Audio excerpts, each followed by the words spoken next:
సామెతల గ్రంథము 28వ అధ్యాయం. ఎవడను తరమకుండనే దుష్టుడు పారిపోవును, నీతిమంతులు సింహము వలె ధైర్యముగా నుందురు. దేశస్థులు దోషము వలన దాని అధికారులు అనేకులగుదురు. బుద్ధి జ్ఞానములు గల వారి చేత దాని అధికారము స్థిరపరచబడును. బీదలను బాధించు దరిద్రుడు ఆహార వస్తువులను ఉండనీక కొట్టుకునిపో వానతో సమానుడు. ధర్మశాస్త్రములను త్రోసివేయవారు దుష్టులను పొగుడుచుందురు. ధర్మశాస్త్రము అనుసరించువారు వారితో పోరాడుదురు. దుష్టులు న్యాయమైన ఎట్టిని గ్రహింపరు. యెహోవాను ఆశ్రయించువారు సమస్తమును గ్రహించుదురు. వంచకుడై ధనము సంపాదించుకున్న కంటే యథార్థముగా ప్రవర్తించు దరిద్రుడు వాసి.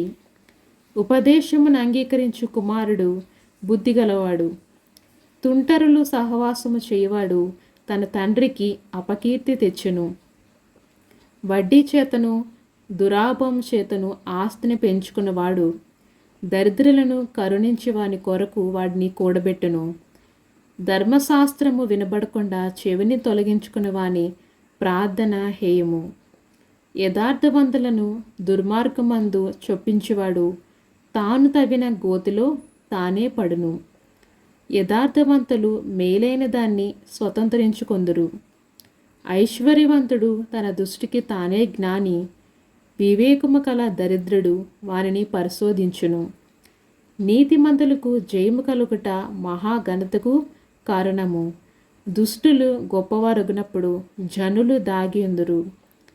అతిక్రమములను దాచిపెట్టువాడు వర్ధిల్లుడు.